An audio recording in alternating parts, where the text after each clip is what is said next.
Both men are seen enjoying themselves, Trump pointing out women dancing in front of them.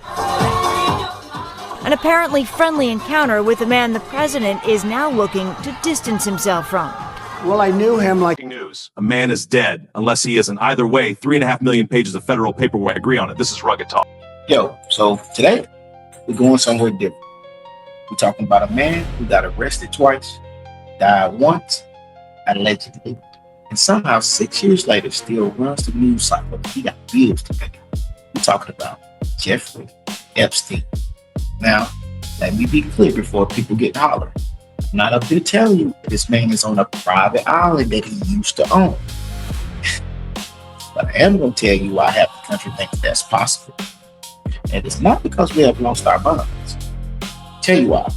It's because every single time this story gets close to a real answer, somebody flips their testimony, somebody resigns, or somebody redacts a name that we already knew was public. It's not a conspiracy theory. That's a pattern. And everybody knows patterns is what we do on this show. So here's how we're running it today. First, we lay down the facts. What actually happened the night this man died. What the own government says in its investigation of what they found. Then we walk you through what's happening right now. We're going to take the theory for a walk. The island, the face, the whole nine. Not because I think it's true, but because it's the most American thing in the world that we'll believe that a billionaire is hiding on the island, then believe that the system let him win. I'm Adrian. This is Rugged Talk. And after the intro, we're going to get into it. Rugged Talk.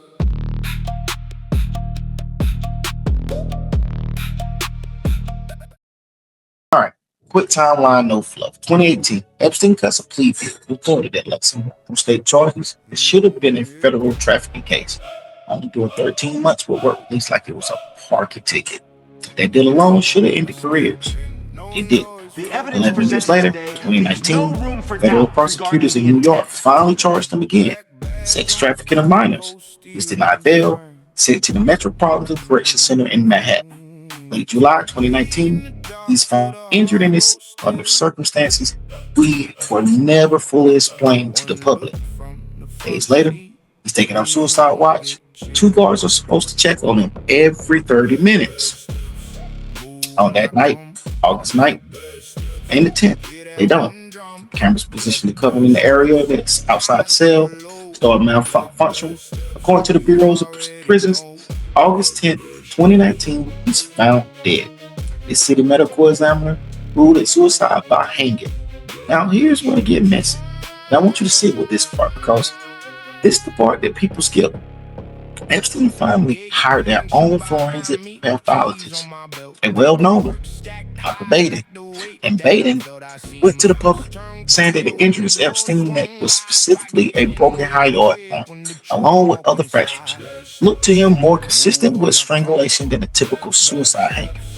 Other forensic pathologists pushed back hard on that, pointing out that those fractures showed up in other form hangings all the time, especially someone his age. So you got 2 dueling experts. That's real. That's not TikTok. That's not a chat room. That's an actual disagreement amongst people who do this for a living. Then, in 2023, the Department of Justice's own independent watchdog, Inspector General, dropped a report, and it was brutal. Not brutal to cover up, but brutal for incompetence. Falsifying laws, guards lied and said they did checks they never did. The broken camera system nobody fixed. The IG conclusion, no evidence that this was a homicide. Their explanation is negligence let a suicide happen. Not that anybody made a body disappear. So, does that leave us? Officially, suicide enabled by staff who couldn't be bothered to do their jobs. Unofficially, a list of coincidences long enough that you don't need to be crazy to raise an eyebrow. You just need to have ever met bureaucracy.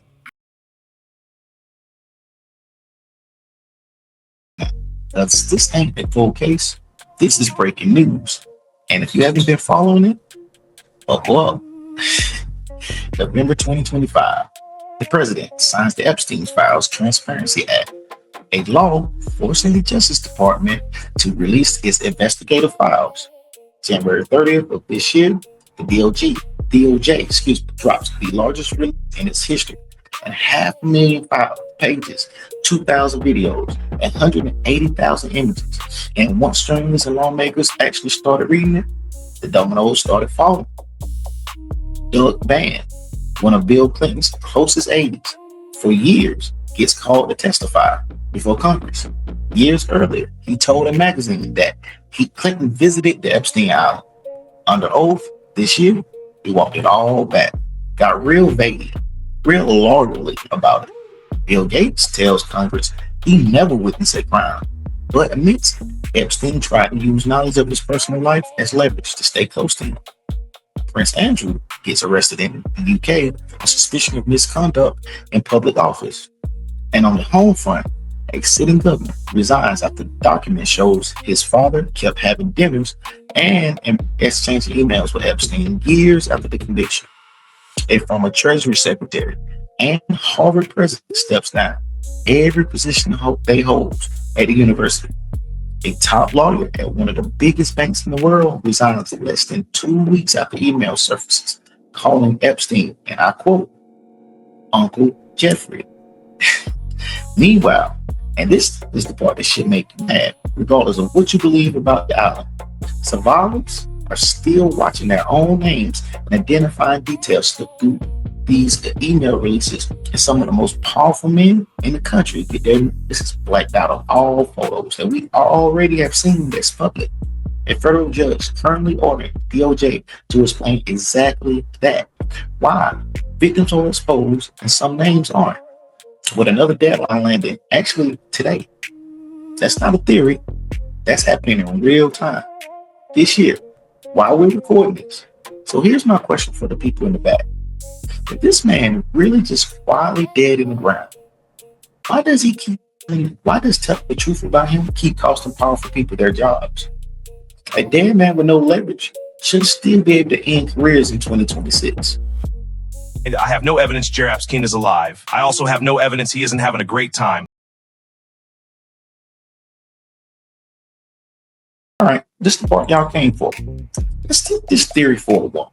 The idea that Epstein is alive, face redone, tucked away somewhere, maybe in the back of the island under the name that isn't his.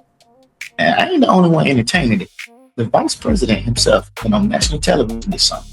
I think it was The View on ABC, and he copped it in, and I quote, he said, Epstein conspiracy theories. So if it's good enough for the second and most powerful man in the country to say he has questionable thoughts per se, who puts it above me? We can have some fun too. But here's why it has legs, and I want to be fair to the theory before I take it apart. One, the man who, by all accounts, kept receipts, most powerful people on the planet. Photos, logs, fight manifest videos, that's leverage. Nobody with that much power is going to let go. Two, timing.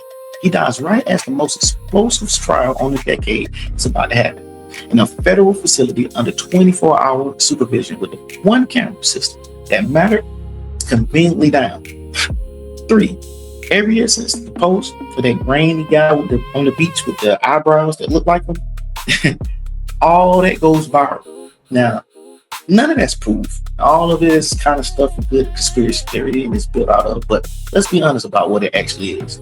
It's the same folklore machine that gave us Tupac in Cuba, Elvis in the Kroger, or D.B. Cooper living his best life in the mountains somewhere. Famous, powerful, mysterious enough to die, but people would rather believe the escape than believe the ending was that ordinary. There's no autopsy discrepancy big enough, no look-alike clear enough to actually put this man on the face. Where's the real? What's real is the distrust. What's theory is the eye. And that distrust didn't come from nowhere. When an institution shows you repeatedly on camera, in writing, that it protects the powerful and exposes everybody else, people stop needing proof. They just need a story that finally makes sense of how unfair it really feels. That's not the defense of the theory.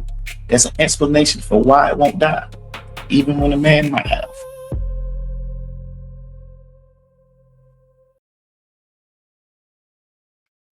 And that's the whole episode right there. Whether Epstein is in the ground or on the beach changes nothing about the actual scam, which is that the system decides in real time who gets protected and who gets exposed. That's true for a billionaire with a plea deal in 2008, and it's true for a brother coming home from 10 years upstate with a record that follows him to every job application, every apartment lease, every background check, long after he has paid what the state said he owed. It works. That's why RPRF exists, because the system decides who gets a second chance. It isn't just an Epstein story. It's a story for a whole lot of people who never made a single hit. Again, I'm Adrian. And I'm Static. Thanks for watching Rugged Past. Righteous Future. Till next time, take care. Rugged Talk.